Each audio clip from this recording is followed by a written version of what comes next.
You ask Tiger to solve. This deals with linear equations with one unknown. The final result is x equals -2. Let's solve it step by step. Group all constants on the right side of the equation. Subtract 4 from both sides. Simplify the arithmetic.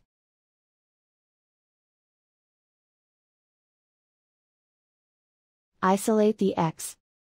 Divide both sides by 5. Simplify the fraction. Find the greatest common factor of the numerator and denominator. Factor out and cancel the greatest common factor. And so the final result is x equals -2.